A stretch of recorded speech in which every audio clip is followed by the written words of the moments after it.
Welcome to the Polite Conversations podcast, where every episode is focused on civility, decorum, and good manners. And I'm your lovable, non-controversial host, Ina. If you know me, you know I definitely don't like to ruffle any feathers at all.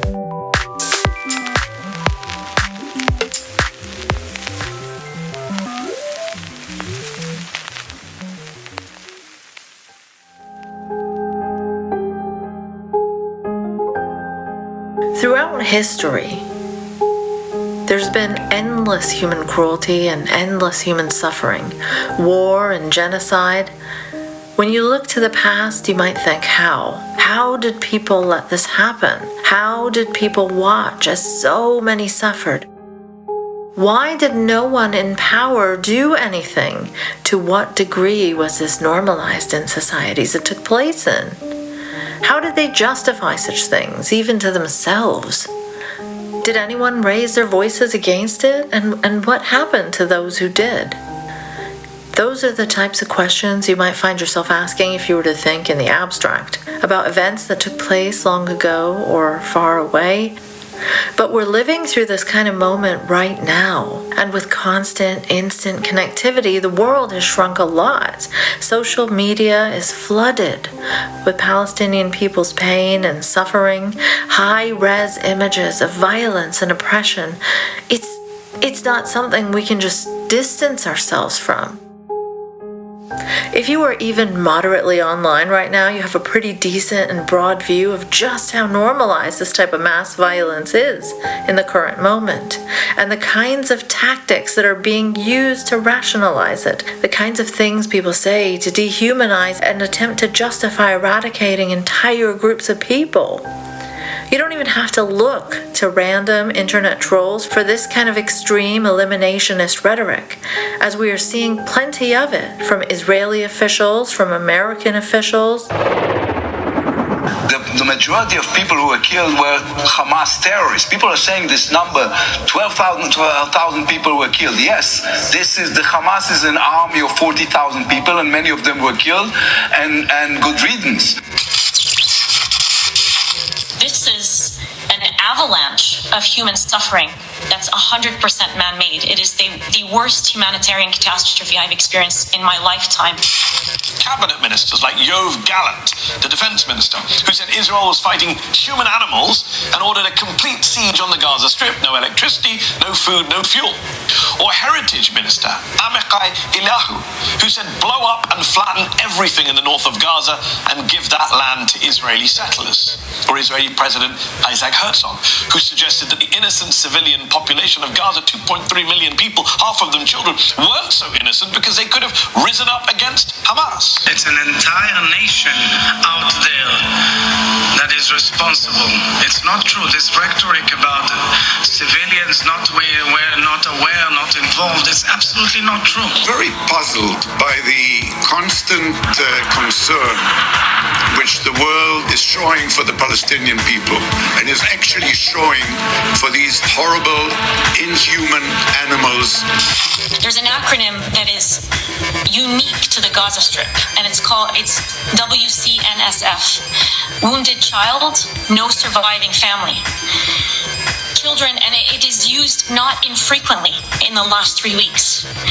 It was coined in the last three weeks. Members of Benjamin Netanyahu's governing party in the Israeli Knesset, like Rev. Tal Gottlieb, who called for the use of a quote-unquote doomsday weapon to flatten Gaza without mercy. Serving and retired Israeli generals like Ghassan Alian, who also referred to animals in Gaza and said there will only be destruction. You wanted hell, you will get hell. Or Giora Ireland, who wrote that Israel needs to create a humanitarian crisis in Gaza, and Gaza will become a place where no human being can exist. We are at 10,000 dead Palestinians. How many will be enough? One of my colleagues just said all of them. Wow. One of my colleagues said all of them. I would encourage the other side to not so lightly throw around the idea of innocent Palestinian civilians, as is frequently said. I don't think we would so lightly throw around the term innocent Nazi civilians. Gaza's going to look like Tokyo and Berlin at the end of World War II when this is over. And if it doesn't look that way, Israel made a mistake. I don't even want to call it the Palestinian flag because they're not a state, they're a territory that's about to probably get eviscerated and go away here shortly, as we're going to turn that into a parking lot. That's what we've become in this state, where we don't care about innocent babies that don't even get the opportunity to blow out their first birthday candle. I don't think there's any way Israel can be expected to coexist or find some diplomatic off-ramp with these savages. It's targeting healthcare facilities, ambulances, churches, mosques, schools, refugee camps, densely populated refugee camps, wiping out entire families in a second, entire multi-generational extended families in a second. I don't see any other option. It's a terrible option, but it remains the only option. Western media in general is doing a type of linguistic gymnastics that I didn't think was possible every day in order to minimize or excuse Israel's attacks on innocent Palestinian civilians under the guise of wanting to eradicate Hamas. The euphemisms in use these days are obscene. For example, it is not evacuation. It is a forced expulsion of people who are following instructions and then being bombed along the way anyway. It is not an Israel-Hamas war. It is Israel attacking thousands of people that have nothing to do with Hamas and no way to fight back or defend themselves. That is not a war. That is one-sided slaughter. Human shields. When I used to hear that term before, I admit, I thought it meant something a lot more literal and visible, like terrorists actually cruelly hiding physically, literally behind innocent civilians, like right behind them.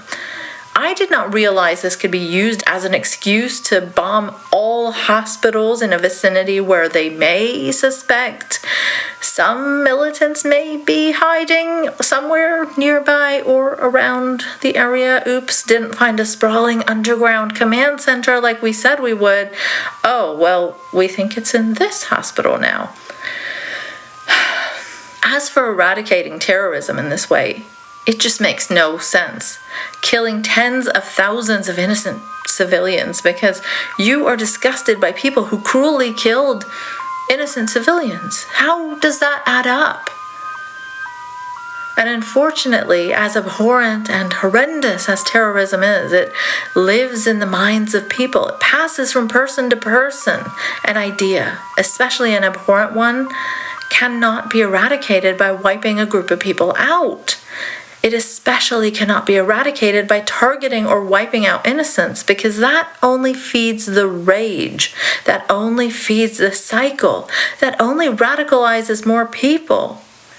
If we are to believe Western right-wing narratives, we should understand and empathize with Westerners who are radicalized by being called racist, by being told they can't do blackface on Halloween, by having to be more inclusive, by having to use pronouns they don't want to. But we cannot, should not even begin to fathom how someone could be radicalized by having their entire family wiped out, generations of it. How does that add up?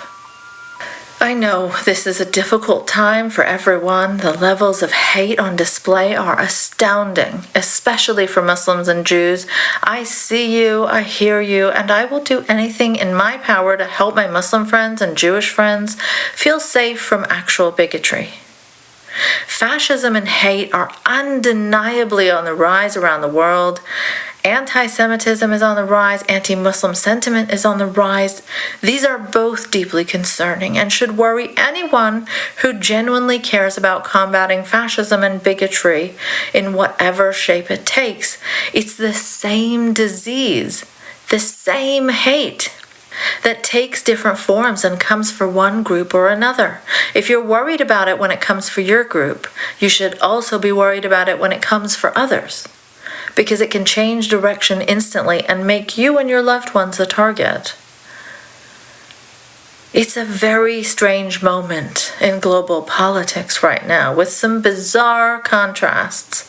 The people in power, the governments, do not seem to care or do much to prevent this slaughter from happening. They're enabling it, in fact. And many are clamping down on protests, demonizing marches for peace as marches for hate. But the individual people in so many countries are coming out like never before, even defying restrictions. It's striking a chord with various groups, those with a history of oppression, of colonization, the indigenous, those who simply care about combating those things, and those who have seen such wars in the past do irreparable damage, whose countries have engaged in such inhumane acts before.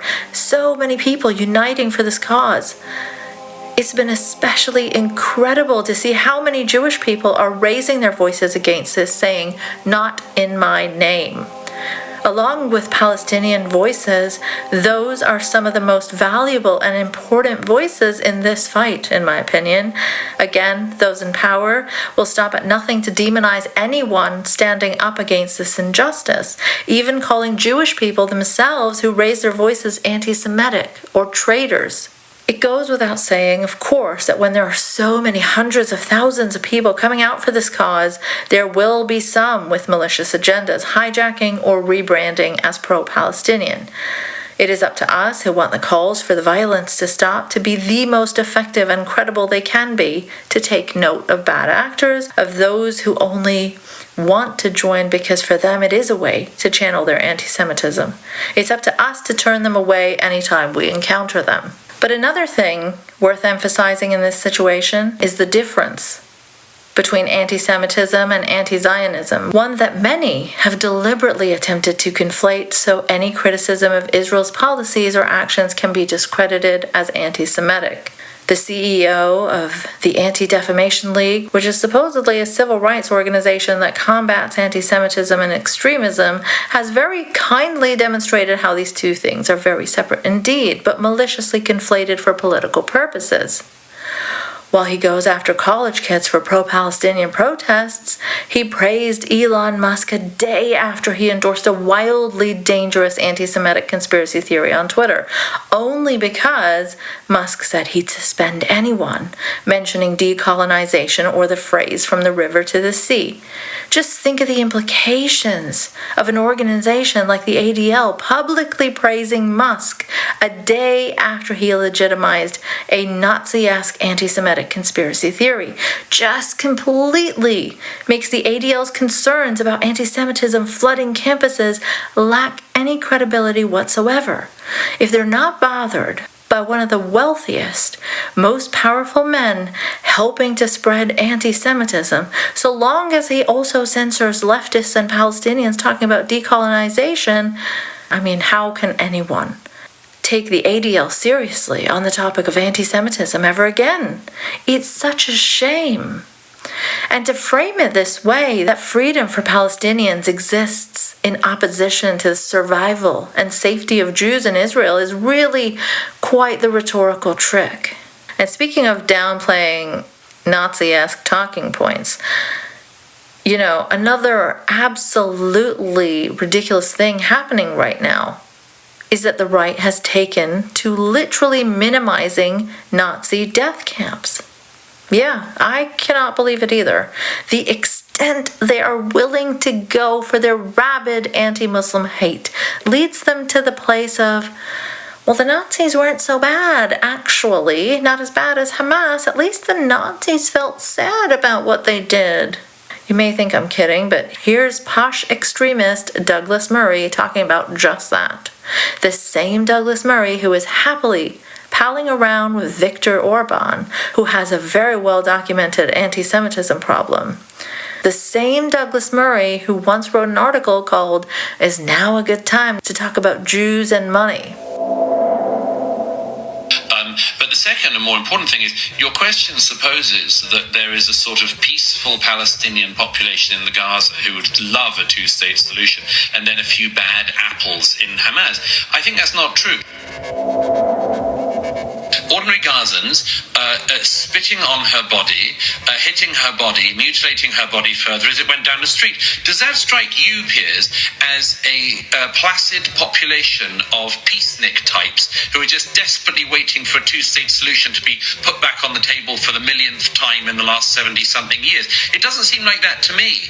No, but there are over 2 million people in Gaza, and there weren't 2 million people in that video clip. There were a few hundred. But then what you're really articulating, correct me if I'm wrong here, but isn't what you're articulating really an endorsement of collective punishment, where you assume they're all guilty? No. And if they don't stand up to Hamas, they're also guilty. And that's where people have a problem, I think, with the moral line here, which is if you hold all the Gazans equally responsible, then is that not collective punishment, which is illegal? Well, first of all, there is some responsibility for the peoples in the Gaza.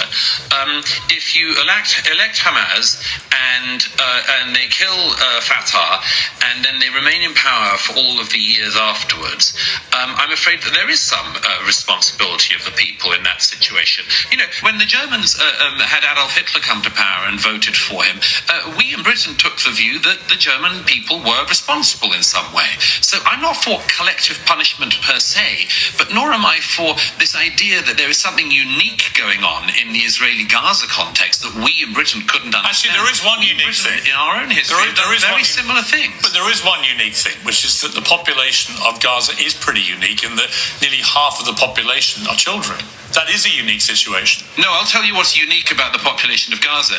It's the only population in the world where people routinely claim the Israelis are committing genocide, but which has a population boom all of the time. I mean, that strikes me as being quite an interesting thing about the Gaza. People quite often abuse history, and they say things all the time. I mean, about the only thing anyone from history knows is about the Nazis. Here's something I can tell you with absolute certainty, Piers, having not just seen some of the results of what Hamas did on the ground here in Israel a few weeks ago, but having watched the videos of the unedited footage, which I was one of the journalists who was sadly allowed to see the other day. I can tell you one thing: the comparison between Hamas and the Nazis is insufficient. The thing that struck me, you know, Piers, about seeing the 7th of October footage was that even the Nazis were actually ashamed of what they did. You know, SS battalions who spent their days shooting Jews in the back of the head and pushing them into trenches had to get very, very drunk in the evening to forget what they had done. The Nazi high command famously had to sort of get around the problem of soldier morale because the soldiers knew this wasn't exactly what their lives were meant to look like either. I tell you one very big difference. If you look at the footage, the raw footage, and I really hope people don't on a wider scale have to view what I viewed the other day. If they see it, they will see something that is at least as barbaric as what the Nazis did. But here's the difference. They did it with glee. They were deeply proud. You know, I come back to this thing. I'm not exaggerating this. It's very, very interesting, and people need to realize. You had this situation with the Nazis, where they also were a genocidal anti-Semitic organization, but they tried to cover their crimes up. Hamas are actually proud of them. It's astounding that Douglas Murray gets any credibility on mainstream media at all. He's on record saying conditions for Muslims in Europe must be made harder across the board. He is on record worrying about the whiteness levels of London decreasing. Now he's cosplaying as a war reporter in Israel because that's how much the conditions being made harder for any Muslims excites him. Is that someone responsible media should have on talking about the violence in Gaza? Is that someone who could have any sort of reasonably unbiased view? It's grotesque. It's no different than an Islamist hate preacher being platformed in a Muslim country. Extremists that have a thesaurus and a nice accent are still extremists. Not only that, but Douglas has made this downplaying of Nazis a popular talking point so much that a right-wing pro-Israel rabbi praised it. A rabbi! And a right-wing Jewish publication published it, for goodness sake. And that's not an isolated incident. There's so much more where that came from too, unfortunately. Netanyahu himself has done a bit of Holocaust revisionism just to pin it on the Muslims. This is the extent they're willing to go to for their hate. It should concern everyone.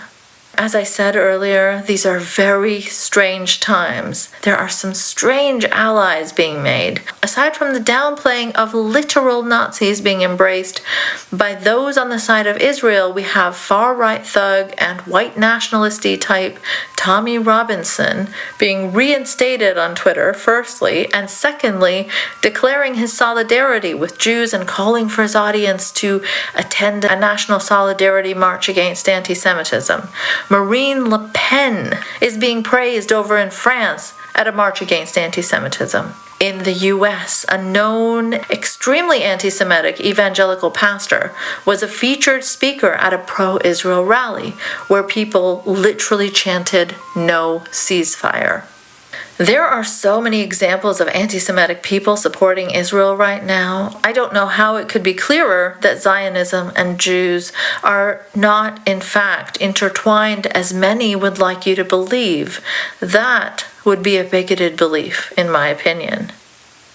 We are currently in an absurdist Looney Tunes situation where we are constantly gaslit to not believe the cruelty we are viewing on social media, a world where not a day goes by without failed IDF propaganda, from edited and deleted videos to a box of dates and a handful of guns as proof of a Hamas headquarters, where calendars in Arabic are being made out to be some sort of terror guard schedule, where the justification for bombing hospitals, ambulances, and refugee camps is being crafted clumsily before our very eyes and ears, where Palestinian journalists are being set up to be discredited as embedded with Hamas and then slaughtered, along with their families as punishment for showing the world what is truly happening on the ground, where comically large font on abnormally light-seeming boxes of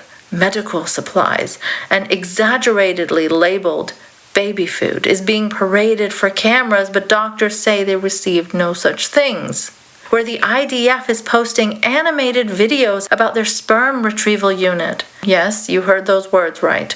A unit to reclaim the cum of fallen soldiers.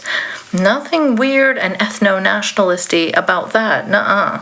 Where they're posting selfies in the rubble, hijacking Me Too with actors and sketches, using rainbow flags to show how inclusive they are as they massacre thousands.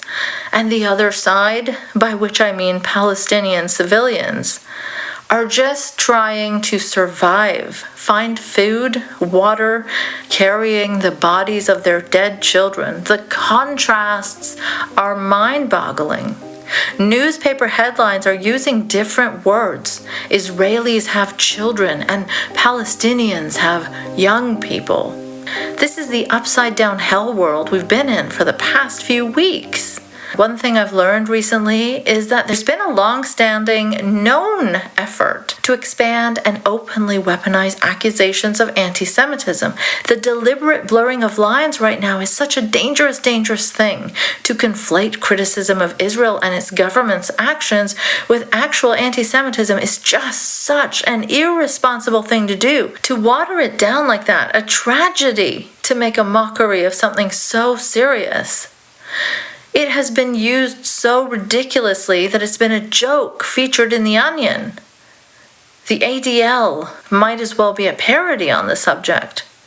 This is a dangerous place to get to because actual anti-Semites, not just critics of the Israeli government or its actions, will take cover in the fact that people just aren't taking the term as seriously anymore. Do you think it's possible to be critical of Israel without being anti-Semitic? Do you think it's possible to be critical of Israel without being anti-Semitic? Do you think it's possible? Do you think it's possible?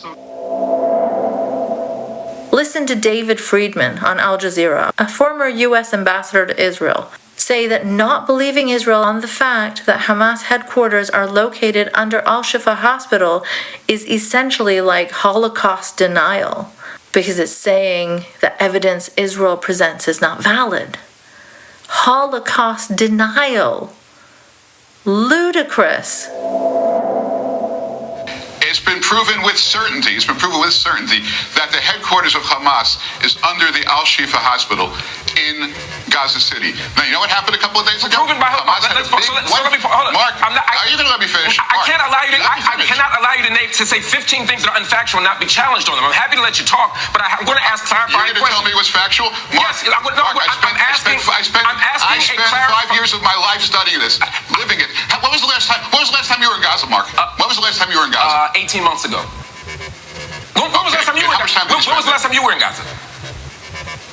A few years ago. Okay, so you said Al-Shifa Hospital has been proven Hamas headquarters. What independent reference, what source, what investigation has proven that? Who has proven that it's an Al-Shifa Hospital? Since it's been a proven fact, who proved it? So now we're going to get into this basic Holocaust denying idea that evidence that Israel has shown is not valid. I mean, is that what you're doing? Do you deny that people were raped? Everybody that challenges you is not doing Holocaust denial. You said that it's a Hamas headquarter. The gaslighting around this issue, and so many others, has been off the charts. It always amazes me to see who gets to be believed and who doesn't. After Biden cast doubt on the death toll, a State Department official said that the real number was likely higher even. And despite a track record of lie after lie after lie after lie, Israeli propaganda is barely given any scrutiny by Western media. CNN even printed the Arabic calendar thing. Maybe things are starting to shift the slightest bit, but it's still ridiculous how much they take what Israel and the IDF say at face value. The power imbalance in this cruel conflict is unbelievable. All the world's prominent leaders and media on one side, premature babies in incubators without power to run them, and children of all ages being murdered. But we keep being told it's self-defense.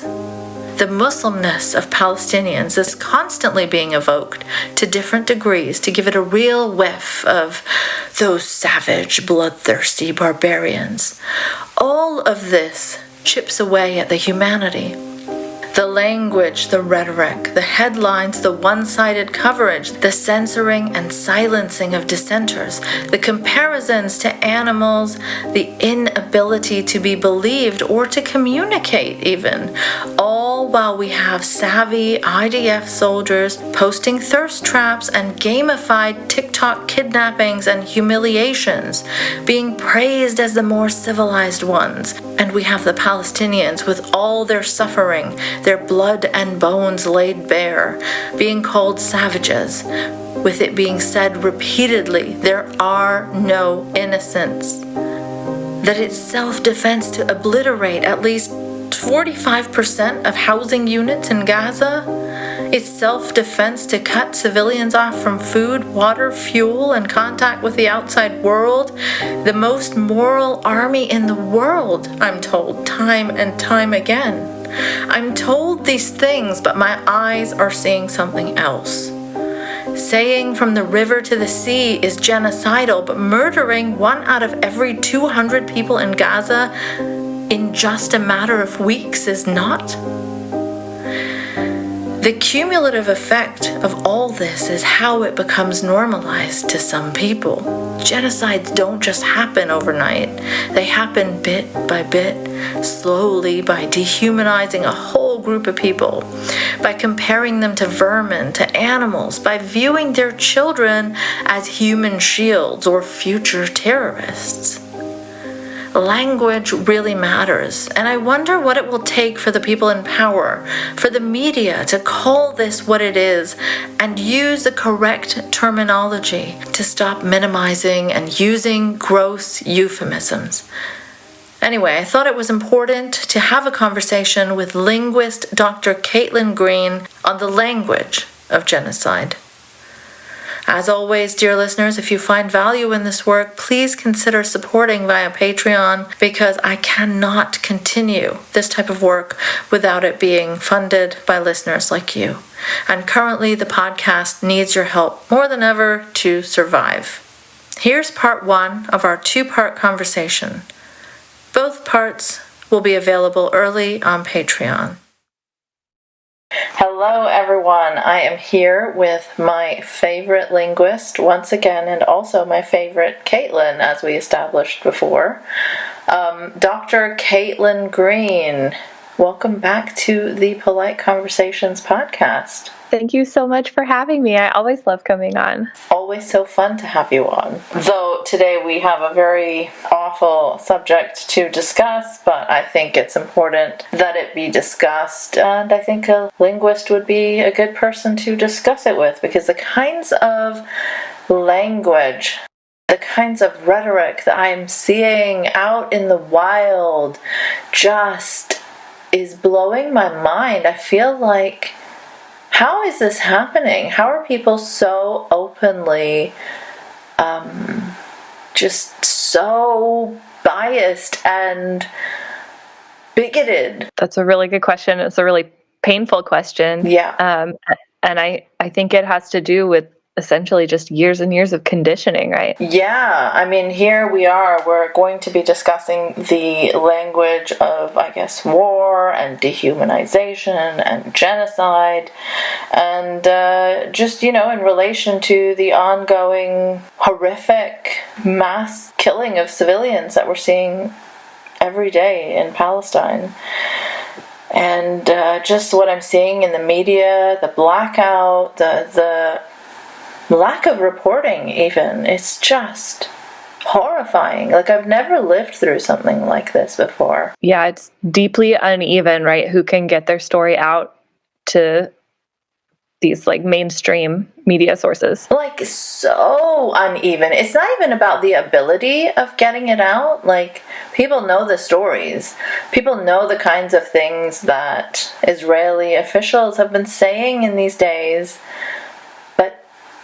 No, mainstream large outlets are willing to publish that. Mm-hmm. It's very strange. Yeah, we saw it with the CNN angle, right? Because they were doing essentially access journalism, and it comes with conditions, right? Oh, yeah. Embedded with the IDF, where they give the full approval before they can put anything out. I mean, that sounds exceptionally fashy and authoritarian to want to control the media narrative in that way. And had it been a country like Saudi Arabia, I know that people would be rushing to talk about that. Yeah, it's just that we have this serious bias when it comes to Israel specifically. Yeah, and there's a lot of historical, complicated reasons for that too. Mm-hmm. Yeah, although they're doing their best to kind of erase that, right, and pretend that kind of time started on October 7th. Yeah, of course. And I've been reading more about it, and what I'm learning a lot of things recently that I just didn't know before. Yeah. Like the fact that I read in an Israeli/Palestinian publication, an independent publication, about how the project to kind of tie Israel with Jewish identity as one package, has been a long, ongoing, American project. Yep.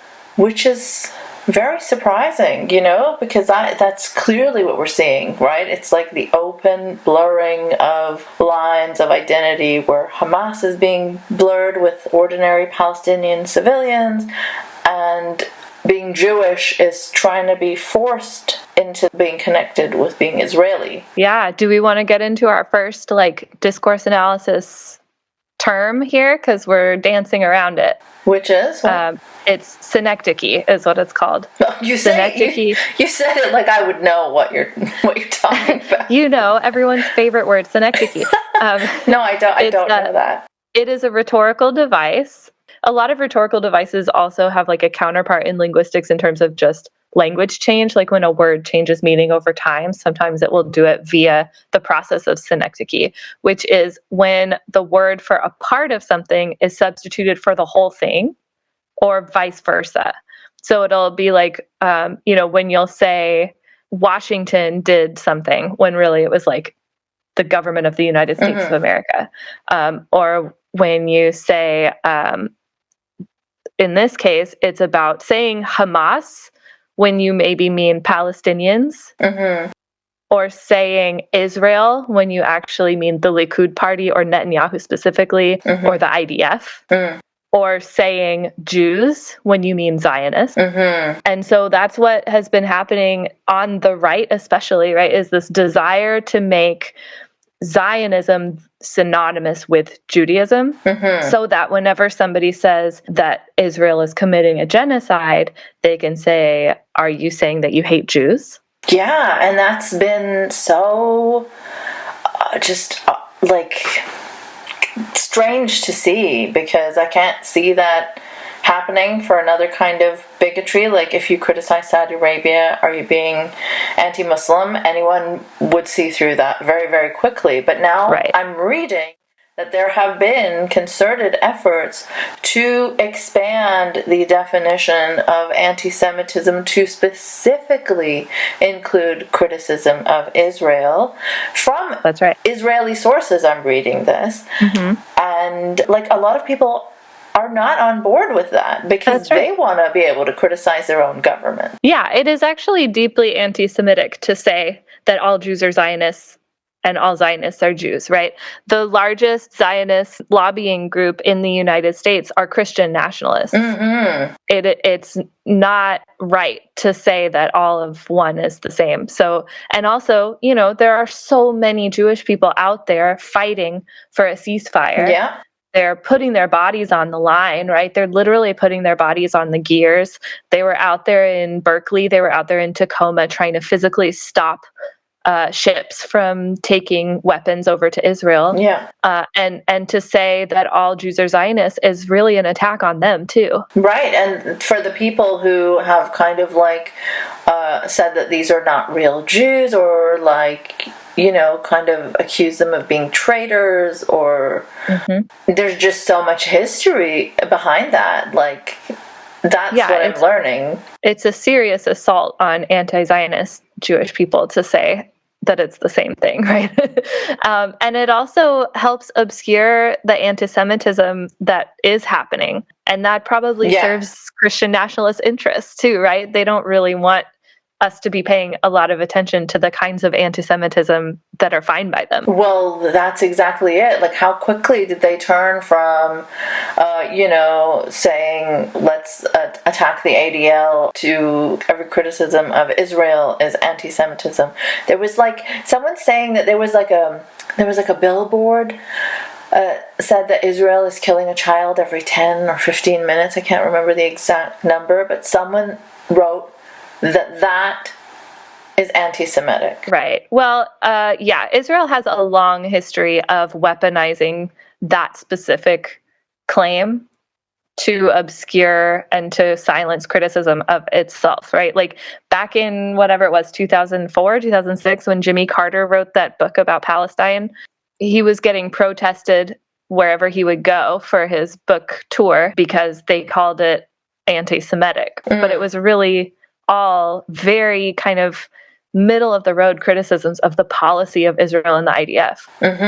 And specifically with that word, anti-Semitism, it's so serious because the world has seen what it led to. It's horrifying. Nobody wants to get anywhere close to that. So that is a very powerful thing to say, and it will make a lot of people back off, right? Like, of course, we don't want to get anywhere near anti-Semitism. Well, if you look at other bigotries, right, people do that all the time, right? Like gender critical people will weaponize things like rape. In their rhetoric when they're trying to attack trans people, because they know that people correctly have strong feelings about those things. Right. And, in my own experience, I've seen a lot of, far-right Muslim conservatives also weaponize accusations of Islamophobia over people protesting and criticizing very legitimate things. Right. I mean, why wouldn't you, right, when you're arguing in bad faith, take something that people already accept to be a bad thing and use it? Yeah. So synecdoche definitely works that way. And then, like you said, it also works with just saying Hamas all the time when you might not specifically be referring to Hamas. And that even happens in, these mainstream news websites in their navigation tabs where, whenever there's an important kind of world event happening, they'll have a special tab on their website so you can click it and just see the recent stories on that topic. Mm-hmm. And they keep calling it the Israel-Hamas conflict or Israel-Hamas war, when one of those is a country name and one of those is a party name. So you would say either the Likud Hamas or like Israel-Palestine, but they keep saying Hamas as much as they can because everybody already has a sense. Like, as long as I can remember paying attention to world events, which would be like the early 2000s, I knew Hamas as evil. That's an evil thing. Yeah. So that's, again, taking advantage of my mental associations to make me feel a certain way about this matchup. Yeah. And just the constant demand for, no matter how many times that someone like me or someone of, Muslim background will say that absolutely I do not support Hamas. I denounce what they did. Mm-hmm. What they did was horrific. Yeah. You're still in every conversation asked, do you denounce Hamas? Do you denounce Hamas? Right.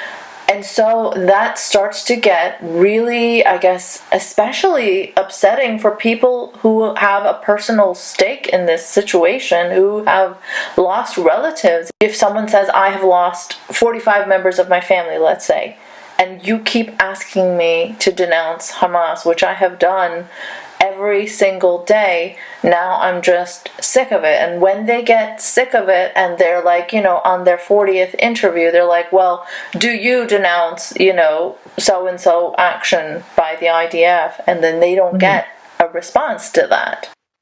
Right. Because they don't. And also the framing of this being self-defense. How long can we go on that? Like, everyone is seeing what is happening. Bombing hospitals, bombing bakeries, bombing water sources. Fleeing refugee camps. People who are going south where they have been told to go south. Those people on the road. Yeah. This is part of that kind of collective decision to pretend that history started on the 7th, right? And if you ever say anything like, oh, there's a history before that, right? This is a reaction to an ethnic cleansing that's been ongoing for decades. But let's say that history did start on October 7th. Right, okay. The response is still disproportionate, right? Even then. Yeah, it's true. But like, we keep seeing words in the news reporting like gambit or, attack or things that suggest that it wasn't precipitated by anything, right? As if this was an opening move, as opposed to a reaction. And like, you can acknowledge it as a reaction without endorsing it, right? Like, people react incorrectly all the time to things. Like Israel is doing right now. Yes, exactly. But what it does is it changes the conversation to be about how could they do this, which is in itself a dehumanizing question because it rejects the concept of empathy. Mm-hmm. You say, how could they do this? I don't understand how anyone could do this. That kind of talk is an admission that you have decided not to exercise empathy, even if you're not going to approve of what they did. You can at least recognize them as humans. Yeah, I mean, but I don't really, in my position, being of Muslim background, I don't care about recognizing Hamas as humans, really. Mm-hmm. I guess because I've also been conditioned from childhood, stay the fuck away from anything resembling any sort of legitimacy to their grievances or anything, which, I instinctively, probably more than an American leftist, would be like, no, fuck them. They have done nothing helpful for Muslims. I am not... Right, they're terrorizing their own people. Yeah, so, I don't care about that. But still, I am deemed like a sympathizer. You know what I mean? Yeah. Well, and that's why it's so dangerous for you to say anything that's, like, could be seen as empathizing. Yeah. Like, I don't even want to use those words together, like empathizing and Hamas. Like, I don't care to empathize with them, but I also want to draw a line between the millions of civilians that are not Hamas and how they are being pulled in, with this human shields thing, right? Like, it may have been a legitimate thing, a tactic at some point, but right now it seems like an excuse.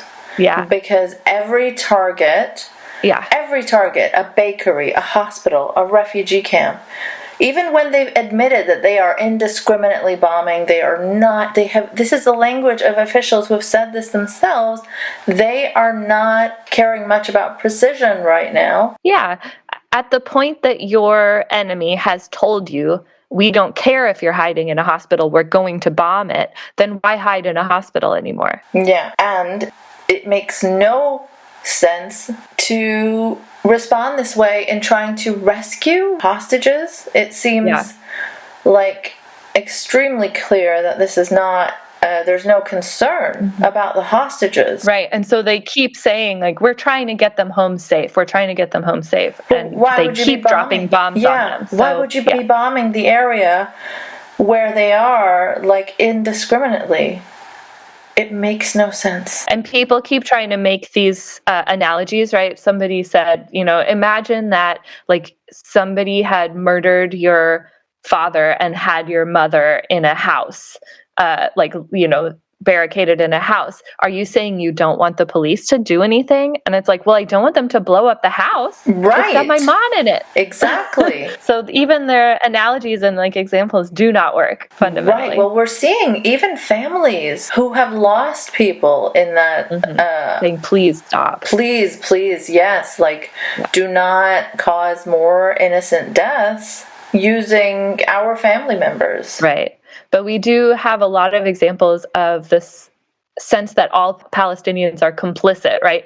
Unless they, like, personally hogtie a Hamas militia member and, like, mail them to the capital, where we have, like, the former U.S. ambassador to Israel, David Friedman, reacting to someone saying ethnic cleansing is happening. And he says, you mean the Palestinians who decapitate babies, rape women, and dismember children, or those who hand out candy in celebration, or those who provide the terrorist aid, comfort, safe passage, and a place to hide? So he's saying that's all Palestinians. Right. Palestinians. You can't just be like a 6-year-old in Palestinian. You're probably giving candy to terrorists. Right. So I was listening to Sam Harris's most recent podcast with Graham Wood. He's in Israel. He also is like this IDW-esque journalist who, I've increasingly come to recognize as having a very, very biased opinion. Like, they, in the middle of all of this massacre of children, they released an episode about jihad. Wow. Like, there was barely any mention at all of Palestinians as, as a tragedy. Like, there was only mentions as, like, collateral damage, and then at one point, I think Graham tried to correct Sam that, there is actually a lot of Palestinians in Gaza that don't support Hamas. But Sam Harrison went on to say, yeah, sure, there may be Palestinians who don't support Hamas, but guess what? They still take joy in the kinds of actions that they carried out. They may not like Hamas's specific, politics or the way that they take care of things, but this, they are going to be on board. Like, he just deduced based on nothing that he provided, that generally they're going to be on board with this jihadist project of just killing as many Jews as possible. Right. When time and time again I have seen so many Palestinians saying, please, please reject the anti-Semitism. It does not help our cause. Do not fall into that. And there's no mention of Arabs who say things like that. It's just like a flattened perception of concentric circles of Muslims and Arabs that, support jihad in varying degrees. Yeah. No, they definitely see them as a monolith, right? And it's totally flattened into, they're all the same. There's no such thing as like a progressive Muslim, apparently. Mm-hmm. Which, like I told you this on Twitter, like I found out after I guess I was a young adult, right? My brother started going to a school that had a pretty high Muslim population. And like, that's when I found out that they weren't all the same, which is so embarrassing. Mm-hmm. That I could just be living my white liberal life up until then, thinking something so obviously ridiculous before it was just like thrust in my face that obviously that's not true. Clearly Sam hasn't had that experience. Which is strange because he spends a lot of time talking about Islam. So you'd think that the bare minimum amount of intellectual curiosity will lead him to discover more diverse perspectives. And look, I'm not saying that there isn't a problem with anti-Semitism. I've seen enough of it to know, like, it's bad, and I like to spend my time calling it out too. But that's not to say that every single person is the same, right? Right. And it doesn't help anybody to say that, like, anti-Zionism is the same thing as anti-Semitism, or that criticizing Israel is the same thing as anti-Semitism. It doesn't help anybody. It doesn't help us fight anti-Semitism, for sure. Yeah. I mean, it's so strange how the lines are divided in very weird ways right now. Like, you're seeing some white nationalists kind of rebrand as anti-war and pro-Palestine, but then you're seeing other white nationalists. I guess the ones that are branding themselves as anti-war and pro-Palestine are using it as a way to promote, like, be anti-Semitic. Those are the ones who are not evangelical Christians, right? Because the evangelical Christians are going to use Zionism as a means to achieve their goal of essentially the end of the world, right? Mm-hmm.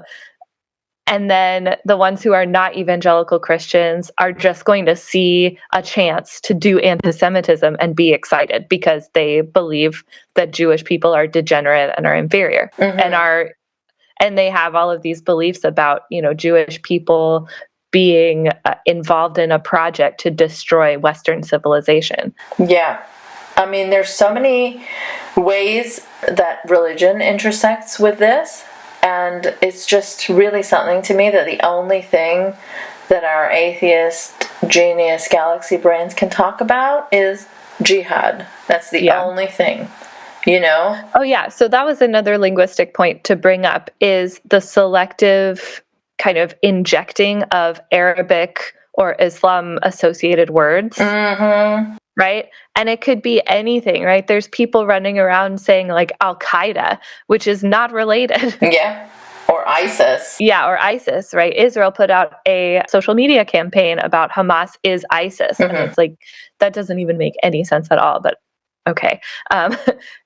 Or showing there's like a flag that has a prayer on it, right? The Shahada, Yeah, the Shahada on it. And people will say like, well, that's the ISIS flag. Yeah. I know what that looks like. I mean, they use a similar text, right? Because that just means there's no God but God. Right. It is literally a prayer. It would be just like having a flag that said something like God bless America, or like the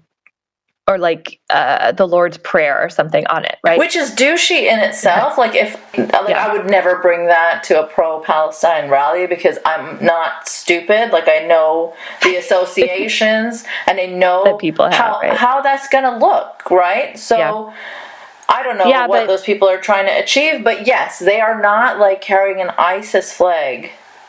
necessarily. I think that when you are deeply involved in a religious community, like those are the first kind of things that you think of, is to appeal to God and to wish for peace. And also when your prayer. religious identity is threatened, right? Then you're like clinging to it harder. Yeah. So for someone to point at them and be like, the terrorists, like, that is because of a fear. It's like a cycle. You call them terrorists, you make them cling to that religious identity harder, and then you call them terrorists harder, and they cling harder. And it's just like, obviously the conservatives that are more attached to this type of iconography, really. So it's the conservatives calling them terrorists in the West, and the conservatives responding by clinging harder in the East to their religious identity. And we have people like Douglas Murray, who's just throwing out there that Allahu Akbar is a war cry, apparently. Right. No, it is not. It is such a dangerous thing to say when we have seen in the past couple of decades, like hundreds of thousands of Muslims just bombed to smithereens because of rhetoric like this. Right. Yeah, because it does license a violent reaction to say like, oh, well, they just did a thing that terrorists do, so now I get to shut them down in whatever way necessary. Right. And Allahu Akbar, just, for anyone listening, just means God is great. Not my favorite phrase, certainly. Well, being atheists, it's not really for us. But, people, average people, children, grandmas, they all just use it. Doesn't mean anything like death to the West or any. It depends on the context that you use it. I'm sure ISIS is thinking that. When they're saying God is great. Well, yeah, but like imagine if you reacted that way anytime somebody said like, thank God, or God is truly everywhere, or like God does great things, right? Which is something that is said in my vicinity all the time. Yeah. Like, what if I freaked out to that level whenever I heard that? And I'm sure that Christian nationalist terrorists say things like that as they're committing their crimes. Yeah, there was one who didn't even use God. I think like a few years ago there was a stabbing by a Britain first guy, and I think he yelled Britain first. Yeah. If you look at those words individually, it just means Britain first, which sure sounds a little bit nationalist. Well, I'm not sure that there is an innocuous case for saying Britain first. I think that's always nationalist, right? Yeah, sure. I guess so. But it's not necessarily a stabbing phrase. It's not. Yeah, it's not something you say right before you stab someone necessarily. The same people who say these things about Allahu Akbar and all of those phrases, they were arguing so hard for context. And, when this Britain First thing happened, they were saying all the things that people say about these Arabic phrases, except now they're saying it about English phrases, right? It was really strange to see at that time. We were looking for a house, and there was a listing in a town that as we drove into it, there was like a massive billboard that just said America First on it. And I was like, I don't think we can buy a house here. Yeah. I don't think we're going to do it. So it does mean something to me in my gut. Yeah, for sure. Okay. So let's see. We talked about the flattening of a whole people, including Jews, right? It's that volleying accusations of anti-Semitism. Yes, right. That like, if you're against Zionism.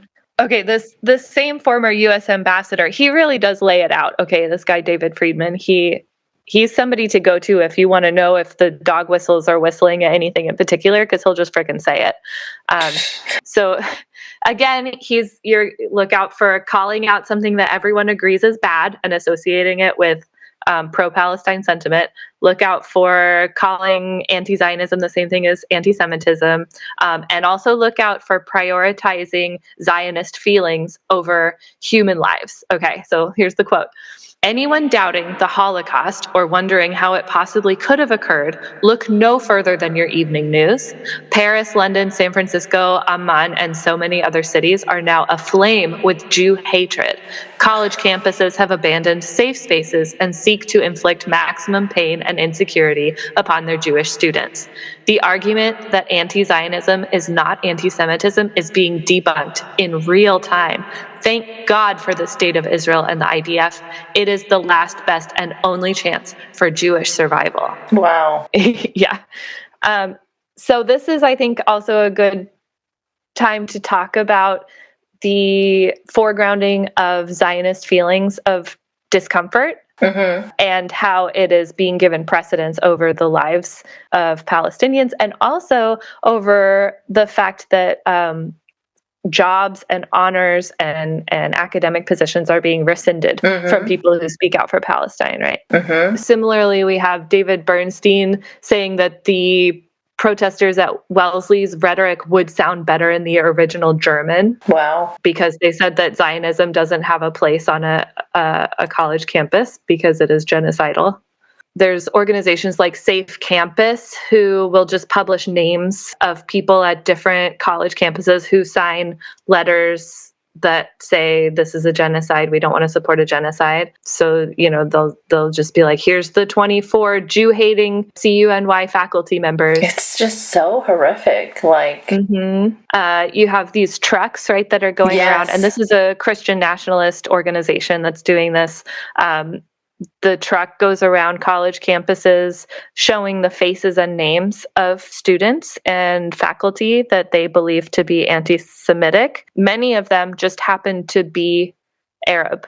Like, they don't have any, they didn't do anything, they didn't sign anything, they didn't say anything. They just are a student who is Arab. That's unsurprising, sadly, but I can't imagine how that must feel when you're walking around on campus and have a truck that's flashing. Have your name and photo in big red letters, and the truck, it just says campus anti-Semites, right? How is that even allowed on campus? That kind of public shaming. It seems medieval. That is really something to wonder.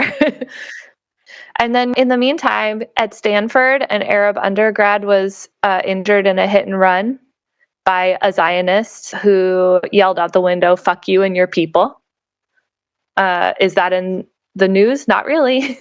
Yeah. And so it's this person's physical bodily safety versus Zionist sadness that there are protests happening. Yeah. There was also, was it Stanford that chalk writing happened? Yeah. Okay. So I have that right here. So StanfordDaily.com writes, anti-Semitic messages were written in chalk on White Plaza near a pro-Palestine sit-in. The chalk messages were falsely assumed to be written by pro-Palestinian students at the sit-in and were circulated widely on social media. The chalk read something like, "Come this way to see why we should murder Jewish babies." And it turns out, so they wrote arrows around the messages. They said arrows around the messages pointed at the sit-in and were phrased in a way that implied that they were written by its participants.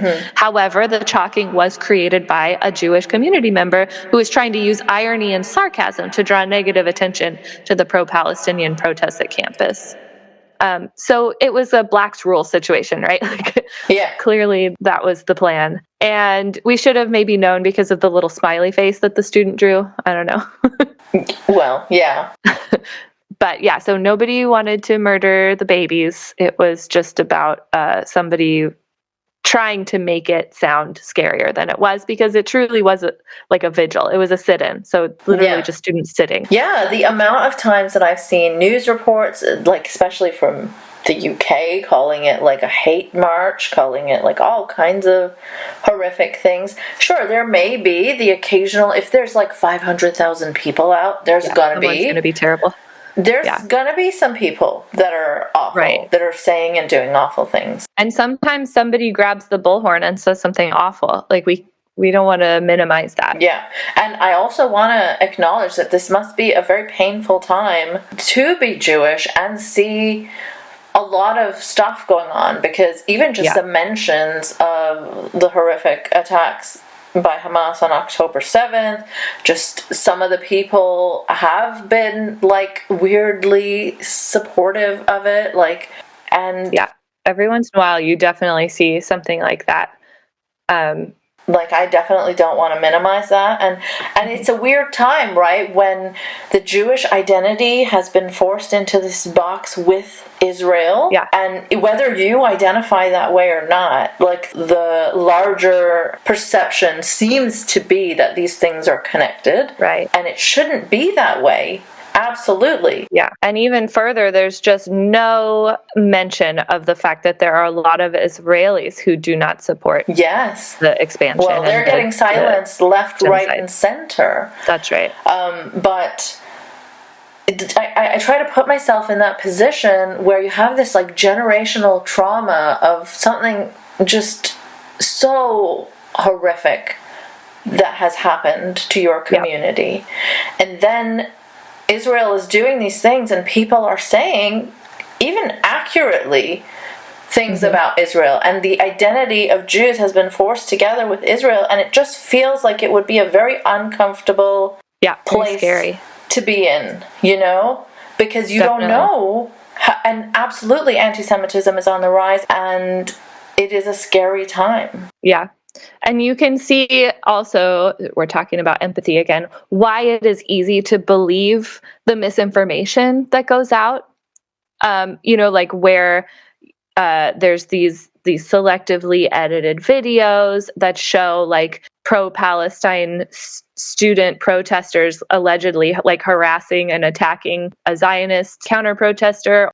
We've got on Harvard campus, a video went around, thanks to Canary Mission, of a student being removed from a protest. And they don't say why, because they want to make it look like it was an anti-Semitic attack, that this Israeli student was moved away from the pro-Palestine protest by the organizers. But new video then comes out that is totally ignored, that shows. Thanks for listening. If you enjoyed this episode and would like to support it, there are several ways you can do that. You can share it online, talk about what you just heard. You can leave a 5-star review to help others find it too.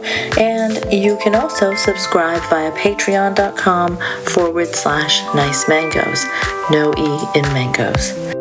If you'd like to follow me on Twitter before it's completely wrecked, you'll find me at Nice Mangoes. Again, no E in mangoes.